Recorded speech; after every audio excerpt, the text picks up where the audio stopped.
Hi friends, இன்றைக்கி outing தாங்க போக போகிறோம். அவுட்டிங் போயிட்டு கிராசரி வாங்கிக்கிட்டு வர போகிறோம். இது தாங்க ப்ராம்ப்டன் டவுன்டவுன் ஏரியாவில் இருக்கிற ஒரு பார்க்கு. அந்த பார்க்கில் பார்த்தீங்கன்னா சூப்பராக லைட்டிங் பண்ணியிருந்தாங்க.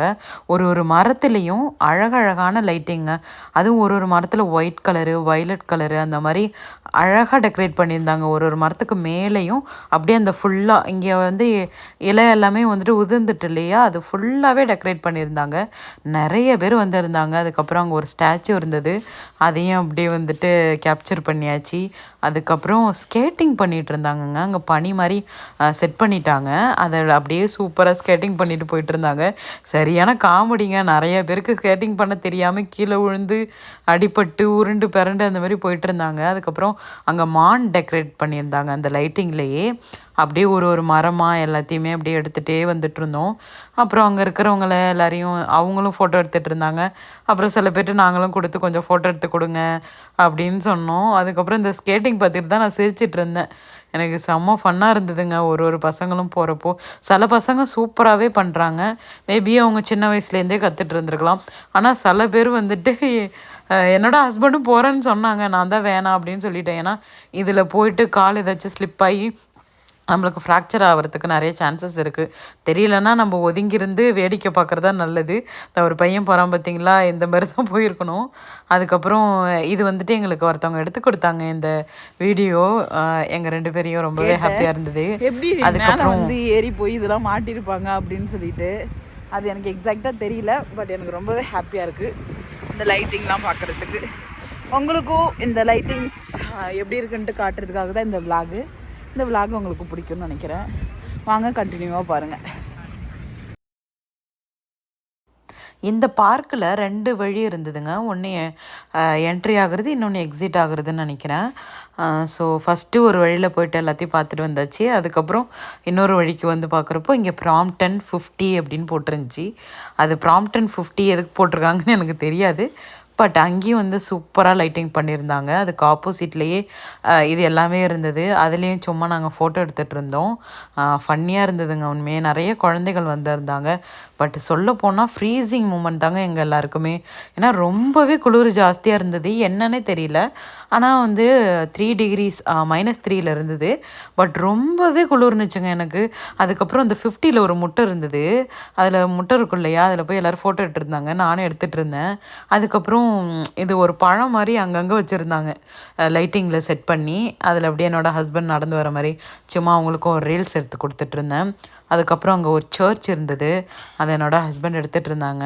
பார்க்கவே அந்த இருட்டில் பார்க்குறதுக்கு ஒரு மாதிரி இருந்தது. அதுக்கப்புறம் ஒரு பெரிய மரம், அதில் ஒயிட் கலரில் லைட்டு, அதுக்கப்புறம் green colour, red colour, violet colour, ப்ளூ கலர்னு ஏகப்பட்ட டெக்கரேட்டிவ்ங்க. அதுக்கப்புறம் லாஸ்ட்டாக அங்கே வந்தோடனே நம்மளோட கரடி ஃப்ரெண்டு இருந்ததுங்க. எனக்கு பார்க்கவே ரொம்பவே ஆசையாக இருந்தது. அதனால் என்னோடய ஹஸ்பண்ட்டை சொன்னேன், கண்டிப்பாக எனக்கு இங்கேருந்து ஃபோட்டோ எடுத்தே ஆகணும் அப்படின்னு சொல்லிட்டு. ஸோ அதனால் டீ குடிக்கிறதுக்கு நான் என்னோடய ஹஸ்பண்ட் வந்துட்டோம்.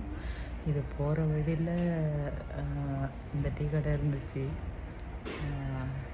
டீ கடையோட பேர் வெளியில் இருக்குது. நான் வெளியில் போன பிறகு உங்களுக்கு எல்லாருக்கும் எடுத்து காட்டுறேன். இதுதான் டீ கடையோட அப்பியரன்ஸ் பாருங்கள். இப்படி தான் இருக்குது, க்யூட்டாக இருக்குல்ல. நாங்கள் 2 டீ, சமோசா எல்லாமே ஆர்டர் பண்ணியிருக்கோம். வந்தோன்னே நான் சாப்பிட்டுட்டு எப்படி இருக்குன்னு உங்களுக்கு சொல்கிறேன். குளிருக்கு இதமாக சூடாக டீ வாங்கினா ரொம்பவே சூடாக இருந்ததுங்க. குடிக்கவே முடியல. ரொம்ப நேரம் கழித்து குடித்தோம். அதுக்கப்புறம் வீட்டுக்கு வந்துட்டு திரும்ப நைட் டின்னருக்கு எல்லாத்தையும் ரெடி பண்ணிகிட்டு இருந்தேன். மத்தியானம் வச்சுருந்த பிரியாணி இருந்தது. சரின்னு சொல்லிவிட்டு பிரியாணியை சுட வச்சுட்டு முட்டை வச்சுட்டு கிரேவி வேறு பண்ணியிருந்தேன் நான் மத்தியானம். அதையும் வச்சுட்டு இருந்தேன். அதுக்கப்புறம் கொஞ்சம் கொஞ்சமாக கிராசரிலாம் இங்கே ஃப்ரிட்ஜில் வேறு இடம் பார்த்தாதுங்க. கொஞ்சம் கொஞ்சமாக அட்ஜஸ்ட் பண்ணி எல்லாத்தையுமே வச்சிட்டு இருந்தேன். அதுக்கப்புறம் என்னோடய ஹஸ்பண்ட் வீடியோ எடுத்துகிட்டு இருந்தாங்க. நான் சொன்னேன், என்ன வீடியோ எடுங்க அப்படின்னு சொன்னால் அந்த முட்டையே வீடியோ எடுத்துகிட்டு இருந்தாங்க. அதுக்கப்புறம் கொஞ்சம் ஃபன்னியாக வீடியோ டான்ஸ் பண்ணலான்னு பார்த்துட்டு இருந்தோம். ஆனால் டான்ஸ் பண்ணாமல் ஃபன்னியாக என்னோடய ஹஸ்பண்ட் ஏதோ பண்ணிகிட்டு இருந்தாங்க. காமெடியாக இருந்தது. உங்கள் எல்லாேருக்கும் பிடிக்கும்னு நினைக்கிறேன். பாருங்கள், நானும் சும்மா ட்ரை பண்ணிகிட்டு இருந்தேன். அந்த கீர்த்தி சுரேஷ் பாட்டு செம்மையாக இருக்குல்ல. ஆனால் நான் இன்னும் அதை ப்ராக்டிஸ் பண்ணலை. எப்படி இருக்குன்னு தெரியல. இப்போ போயிட்டு வந்தோம் இல்லையா, என்னென்ன திங்ஸ் வாங்கியிருக்கேன்னு பாருங்கள். இது வந்து வருஷ பொறுப்புக்கு நியூ இயருக்கு பாயசம் பண்ணணும், அது வாங்கியிருக்கேன். அப்புறம் இந்த ஊரில் அப்படியே வர வர வரன்னு இருக்குது கை கால்லாம். ஸோ அதுக்கு வந்துட்டு இது வாங்கியிருக்கேன். வேறு என்ன வாங்கியிருக்கேன்? முட்டைகோஸ் வாங்கியிருக்கேன். இதுக்கு நியூ இயருக்கு வந்துட்டு நம்ம வடை பாயசம் வச்சு தொட்டு செய்யணும் இல்லையா, அதனால் வந்துட்டு முட்டைகோஸ் வாங்கியிருக்கேன். அப்புறம் பூண்டு. நான் எது சமைச்சாலும் அதில் பூண்டு கண்டிப்பாக போடுவேன். அதனால் எனக்கு பூண்டு அதிகமாகவே தேவைப்படும். ஸோ அதனால் பூண்டு. அப்புறம் நம்ம ஸ்மூத்திக்கு தேவையான வாழைப்பழம்.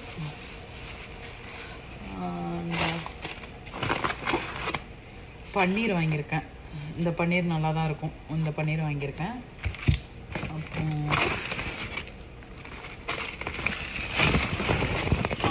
ஆப்பிள். எப்போவுமே இந்த ஆப்பிள் எனக்கு ரொம்ப பிடிக்கும். பட் இதோட பேர் என்னன்னு எனக்கு எக்ஸாக்டாக தெரியல.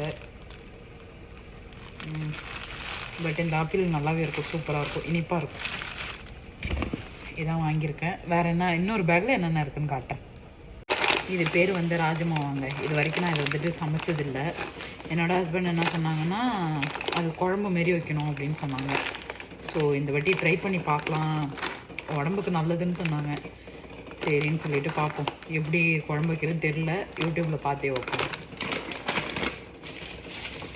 அதுக்கப்புறம் வெங்காயம். நம்ம சமையல் எல்லாத்துக்கும் ரொம்ப இம்பார்ட்டன்ட் ஆனது இந்த வெங்காயம்.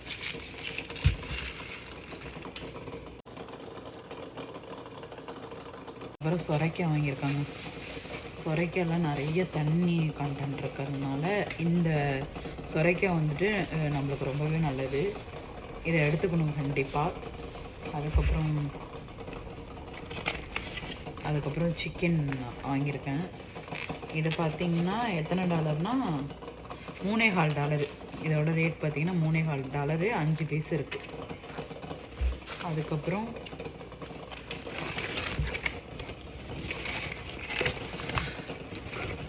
ஃபிஷ்ஷு வாங்கியிருக்கேன். இந்த ஃபிஷ்ஷு பார்க்குறதுக்கு சாப்பிட்றதுக்கும் எப்படி இருக்கும்னா, நம்ம ஊரில் நாட்டு மீன் சாப்பிடுவோம் இல்லையா, அந்த மாதிரி இருக்கும். பார்க்குறதுக்கும் அப்படி தான் இருக்கும், சாப்பிட்றதுக்கும் அப்படி தான் இருக்கும். பட் நம்ம ஊரில் ரொம்ப ஃப்ரெஷ்ஷாக வாங்கி நம்ம கட் பண்ணி சாப்பிடுவோம். அந்தமாரி இல்லாமல் இது கொஞ்சம் எப்போதுமே ஃப்ரோசன் தானே. ஸோ லைட்டாக கொஞ்சம் டிஃப்ரெண்ட் மாறும். இது பார்த்திங்கன்னா 1/2 கிலோவுக்கு மேலே.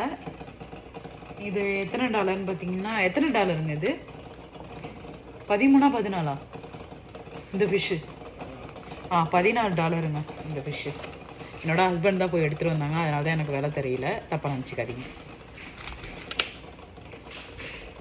முக்கியமாக டஸ்ட்பின் கவருங்க.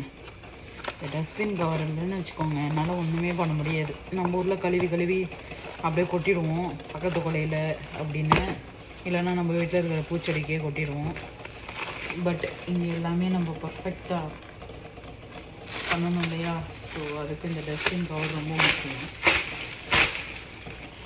கவர் கொஞ்சம் பெருசு தான், ஆனால் டஸ்ட்பின் கொஞ்சம் சின்னது. ஸோ அப்பப்போ சேஞ்ச் பண்ணுற மாதிரியே இருக்கும்.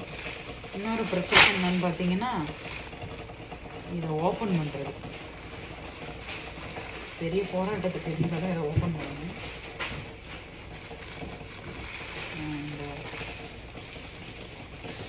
இவ்வளோ நேரம் தாங்க ஆகும் இதை ஓப்பன் பண்ணுறதுக்கு.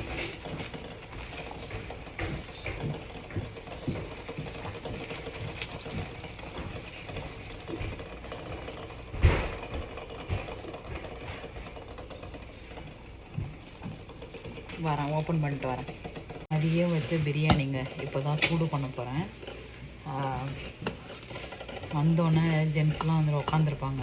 உங்களுக்கு வந்தோடனே நைட் டின்னருக்கு என்ன பண்ணணும்னு யோசிக்கணும் இல்லையா, அது எல்லோரும் அப்படி தான் பண்ணுவோம். மேக்கப்பை கூட கலைக்காமல் நான் பாருங்கள் கிச்சனில் வேலை பார்த்துட்ருக்கேன். இப்போ மத்தியானம் செஞ்ச பிரியாணி இருக்குது, அதை இப்போ சுட வச்சுட்டு சிக்கன் கிரேவி இருக்குது, அதையும் வச்சு இன்றைக்கி நாங்கள் டின்னர் வந்துட்டு முடிக்க போகிறோம். கொஞ்சம் நாய்ஸியாக இருக்கும், தப்பாக நினைக்க வேண்டாம். வீட்டில் எல்லோரும் இருக்காங்க, அதனால் அப்படி கேட்குது. இப்போ நம்ம பிரியாணியை சூடு பண்ணி எடுத்துக்கலாம்.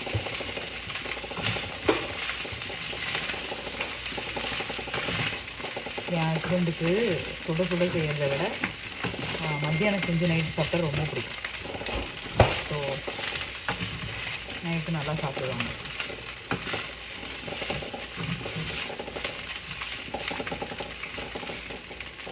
மதியம் பண்ணன சிக்கன் கிரேவி மீதி இருக்குது. ஸோ அதையும் சுட வச்சிட்ருக்கேன்.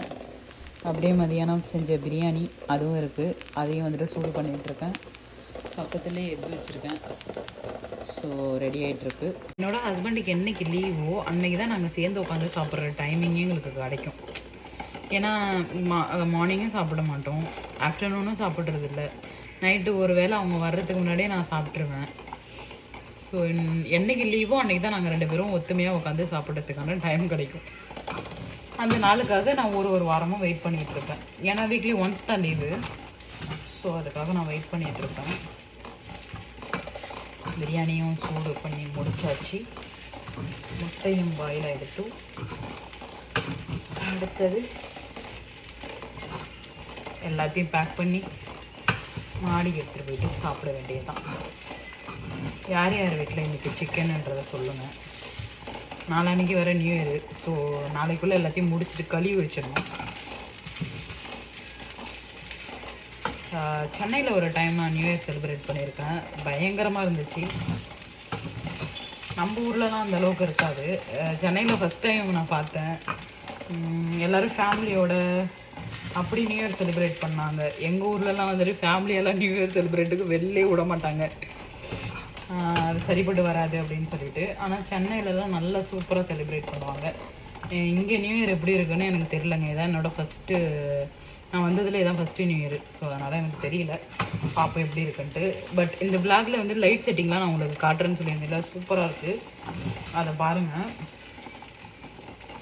முட்டையை அவிச்சிட்டு டக்குன்னு வந்து நம்ம உரிக்கக்கூடாது, நல்ல பச்சை தண்ணியில் போட்டுடணும். நல்லா உடச்சிட்டு பச்சை தண்ணியில் போட்டுடணும். கொஞ்சம் நேரம் கழித்து உரிச்சோம்னா சூப்பராக தோல் வரும். இதை தான் நானும் ஃபாலோ பண்ணுறேன், நீங்களும் ஃபாலோ பண்ணி ட்ரை பண்ணி பாருங்கள். உண்மையாக நல்லாயிருக்கும்னு நினைக்கிறேன். பார்த்தீங்களா? ஐயோ, இப்போ பார்த்தீங்களா எவ்வளோ அழகாக முட்டை உரிக்க வருதுன்னு. ஈஸியாக இருக்கும் நம்மளுக்கு உரிக்கிறதுக்கு. ஸோ இந்த மெத்தடை ஃபாலோ பண்ணுங்கள். பாருங்கள், அழகாக உரிச்சிச்சு.